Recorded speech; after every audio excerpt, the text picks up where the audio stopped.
IPL म्हणजे अनपेक्षित चमत्कारांचा खेळ, पण वानखेडे स्टेडियमवर पंजाब किंग्सच्या श्रेयस अय्यरने जो पराक्रम केला त्याला तोड नाही. मुंबई इंडियन्सच्या हातातनं विजय खेचून आणणारा तो एक सुपरमॅन कॅच आणि त्यानंतर बॅटिंगमधील वादळ.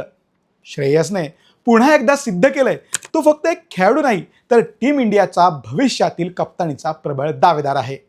सामना अटीतटीचा होता. हार्दिक पांड्या फॉर्मात होता.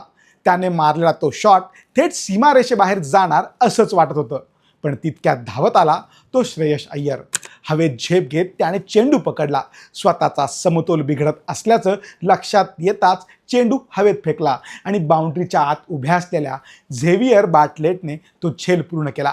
नियमानुसार हा कॅच बार्टलेटच्या नावावर जरी जमा झाला असला तरी क्रिकेटच्या विश्वाने मात्र याला अय्यरचा कॅच ऑफ द सीझन म्हणून घोषित करून टाकले. फक्त फिल्डिंगच नाही तर बॅटिंगमध्येही श्रेयसने मुंबईच्या गोलंदाजांना पाणी पाजलं. त्याने अवघ्या 35 चेंडूत 66 धावांची तुफानी खेळी केली.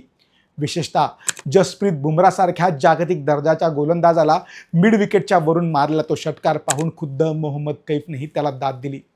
प्रभासिरन सिंगच्या 80 धावा आणि श्रेयसची खेळी याच्या जोरावर पंजाबने मुंबईवर 21 चेंडू राखून सहज विजय मिळवला. श्रेयस अय्यरच्या या कामगिरीनंतर सोशल मीडियावर मीम्सचा अक्षरशः पाऊस पडलाय.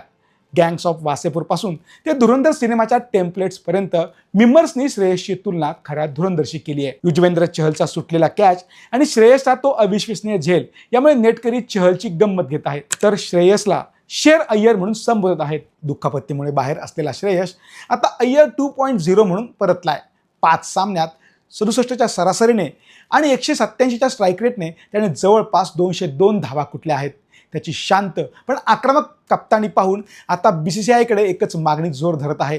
श्रेयस अय्यरला टीम इंडियाचा व्हाईट बॉल कॅप्टन बनवा. एकीकडे क्विंटन डिकॉकचं शतक व्यर्थ ठरलं तर दुसरीकडे श्रेयसच्या एका कॅचने सामन्याचा नूरच पालटला. मुंबईच्या डगआउटकडे बघून त्याने केलेला तो इशारा बरंच काही सांगून गेला.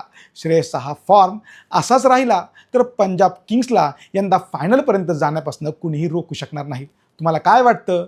श्रेयस अय्यरला कप्तान करावं का? आम्हाला कमेंट करून नक्की सांगा.